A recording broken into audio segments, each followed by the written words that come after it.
Everyone, আসসালামু আলাইকুম। কেমন আছো তোমরা সবাই? Welcome to my channel. তো সব কিছু নিয়ে দিয়ে গাছে 3টা বেগুনি অবশিষ্ট ছিল। ভাবলাম বেগুন 3টাকে সবজিতে দিয়ে আমি এদের সম্মান খোয়াবো না, এদেরকে আমি ভাজি করে খাবো, কিন্তু একটু স্টাইল করে। তো যেই ভাবা সেই কাজ। দেখো, স্টাইল করে বেগুন ভাজার জন্য আমি এখানে বেগুনটাকে কেটেও নিয়েছি একেবারে স্টাইল করে। তারপরে এখানে দিয়ে দিচ্ছি প্রয়োজন মতো মশলা। আমি এখানে ব্যবহার করছি লবণ, সামান্য মরিচের গুঁড়া এবং হলুদের গুঁড়া। মশলাতে আমি এইটুকু ইউজ করছি।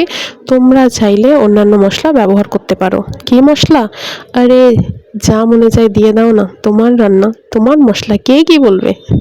তারপরে দেখো, মশলার সাথে বেগুনটাকে ভালোভাবে মাখিয়ে নেওয়ার পরে আমি এখানে দিয়ে দিচ্ছি ময়দা। হ্যাঁ, ময়দা আমার বাড়িতে এইটাই ছিল, তোমার বাড়িতে যা আছে, আটা, ময়দা, সুজি, কর্নফ্লাওয়ার, চালের গুঁড়া, ব্যাস দিয়ে দাও।